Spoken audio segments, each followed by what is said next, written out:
Gardening by Salma থেকে আসসালামু আলাইকুম। আজকে আপনাদেরকে দেখাবো গাছের কিছু যত্ন।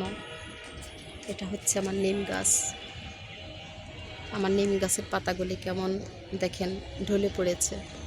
তার কারণ হচ্ছে মাটি বেশি শুকিয়ে গেছে, অথচ আমি প্রতিদিনই পানি দিচ্ছি, কিন্তু অতিরিক্ত তাপে গাছের মাটি শুকিয়ে যাওয়াতে এরকম গাছের পাতাগুলি ঢলে গিয়েছে। এই গাছের নিচে হয়েছিল একটা করল্লা গাছটাও কেমন ঢলে গিয়েছে দেখেন। তাই গাছের মাটি, যেসব গাছগুলার মাটি খুব দ্রুত শুকিয়ে যায় সেই গাছগুলাতে প্রতিদিন পানির স্প্রে তো করবেনই। আর একটা সবচেয়ে গুরুত্বপূর্ণ কাজ হচ্ছে, সেটা খুবই ভালোভাবে করলে, সেটা হচ্ছে আপনি গাছের মাটি ঢেকে দিবেন। তো আপনি শুকনা পাতা দিয়ে ঢেকে দিতে পারেন, অন্য কিছু দিয়েও ঢেকে দিতে পারেন। আমি কি করেছি, সবজির খোসা দিয়ে ঢেকে দিয়েছি। ওটার থেকে একটু একটু করে সারও পাবে আর গাছের মাটিটাও ঢেকে থাকবে। এই যে আমি সবজির খোসা দিয়ে ঢেকে দিলাম, কারণ এই নিম গাছের মাটি খুব দ্রুত শুকিয়ে যাচ্ছে আর গাছের অনেক ক্ষতি হচ্ছে, এরকম গাছ খুব একেবারে ঢলে যাচ্ছে।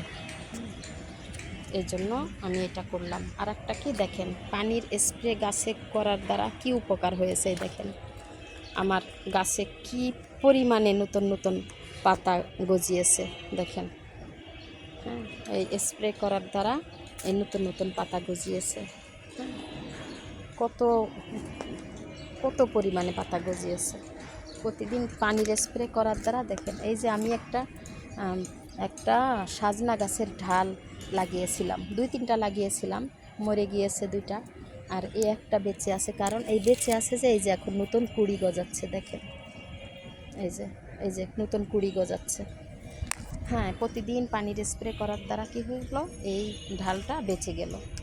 আরও আপনাদেরকে দেখিয়ে দিই পানি স্প্রে করার দ্বারা আমার কি কি ফায়দা হয়েছে।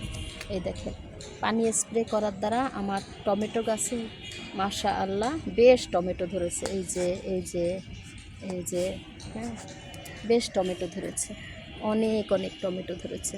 যখন আপনি পানির স্প্রে করবেন গাছে, তখন গাছে কোনো পোকা ধরবে না, গাছে ফল বেশি ধরবে। আবার আর একটা জিনিস আপনাদেরকে দেখিয়ে দিই, পানির স্প্রে করার দ্বারা আমার আরও কি ফায়দা পেয়েছি। আমার এই পুঁইশাক গাছে প্রচুর পরিমাণে এই যে পাতায় দাগ লেগেছিল, পাতায় এরকম এই যে দাগ লেগেছিল, এগুলা থেকে সব এই যে রিকভার করতে পেরেছে। এই যে দেখেন এখন আর এই যে নতুন যে পাতাগুলো গজাচ্ছে ওগুলাতে কোনো দাগ হচ্ছে না। এই যে দেখেন, কোনো দাগ হচ্ছে না।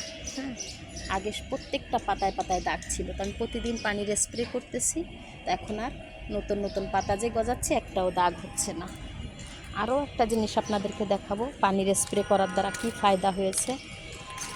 পানির স্প্রে করার দ্বারা দেখেন, এই যে অসময়ে গাঁদা ফুল গাছে গাঁদা ফুল হচ্ছে, কতগুলা গাঁদা ফুলের কুলি বের হয়েছে, 1টা 2টা 3টা 4টা, হ্যাঁ, কতগুলা কলি বের হয়েছে অসময়। এ সময় তো গাঁদা ফুল গাছের সময় না। হ্যাঁ, এটা গাঁদা ফুল গাছ তো সাধারণত উইন্টারে হয়, আর এখন তো পুরাই এই তাপের ভিতরে গাঁদা ফুল গাছ হয় না। তারপরও আমার গাছ কত সুন্দর গাঁদা ফুল গাছ এবং ফুলের কলিও বের হয়েছে। তো এরকম যখনই গাছের পানি স্প্রে করবেন তখন গাছগুলোতে নতুন লতা পাতা দেখেন। আমার সাজনা গাছ, কত সুন্দর সাজনা গাছ হচ্ছে, পানির স্প্রে করার পরই এই গাছটা সুন্দর হয়ে উঠেছে। এই আম গাছটা একেবারে মরার পর্যায়ে চলে গিয়েছিল, তাপে পাতাগুলো পুড়ে যাচ্ছিল, এত তাপ, আমি বুঝে উঠতে পারছিলাম না যে আমি কি করব। পরে আমি জানতে পারলাম যে এরকম পানির স্প্রে করলে এই পাতা পোড়া ঠিক হয়ে যাবে। পাতা পোড়া তো আস্তে আস্তে ঠিক হচ্ছে। আবার দেখেন এই যে গোড়ার থেকে নতুন ব্রাঞ্চ বের হচ্ছে, দেখিয়ে দিই আপনাদেরকে। এই যে দেখেন, গোড়ার থেকে নতুন ব্রাঞ্চ বের হচ্ছে। হ্যাঁ, আবার গাছের গোড়ায় অনেক সময় বিভিন্ন রকমের গাছ হয়, আমি এই যেরকম বোতল দিয়ে ঢেকে দিই যাতে রোদের তাপটা না লাগে। ওই গাছগুলো আবার ওই করল্লা গাছ, এই গাছ সেই গাছ, বিভিন্ন রকম গাছ হয়, গাছগুলো আমি ফেলি না। ওই গাছগুলো ওই গোড়ায় হয়, একটু সারের পরিমাণ বাড়ায়া দিলে ওই গাছের গোড়া